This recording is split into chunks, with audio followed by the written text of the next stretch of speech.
అమరావతిలోని ఉండవల్లి సెంటర్లోని గ్రామ సచివాలయం 2లో రైతులు ఆందోళన దిగారు. సీడ్ యాక్సెస్ రోడ్డుకు భూములు ఇచ్చేందుకు కొందరు రైతులు అభ్యంతరం వ్యక్తం చేస్తున్నారు. తమకు తెలియకుండా తమ భూములు కేటాయించొద్దంటూ రైతులు డిమాండ్ చేస్తారు. అర్హులైన రైతులందరూ రేపు మధ్యాహ్నం 3 గంటలకి ఉండవల్లిలోని యూపీ స్కూల్ వద్దకు రావాలని CRDS special deputy collector Vighneshwar Naidu కోరారు.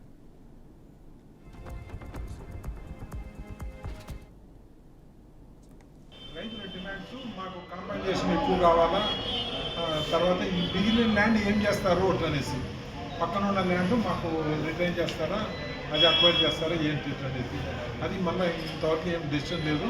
ఫస్ట్ ఈ road access, seed access road land తీసుకున్న తర్వాత మిగతాది. ప్రభుత్వం నుంచి 1450 చదరపు గజాలు ఎకరానికి అది ఉంది. వీళ్ళకి ఇంకేమన్నా కావాలంటే వీళ్ళు రేపు చెప్తే అది కమిషనర్ సార్ దృష్టిలో పెడతాం. మళ్ళీ సర్వే అయిపోయిన తర్వాత కమిషనర్ సార్ వీళ్ళ రైతులతో అందరితో మళ్ళీ ఇంకోసారి మాట్లాడతారు. మాట్లాడి మళ్ళీ అది మినిస్టర్ గారికి, ఎంఏ అండ్ యూడీ మినిస్టర్ గారి దగ్గరికి తీసుకెళ్తారు. అక్కడ నుంచి సీఎం దగ్గర కూడా వెళ్తుంది.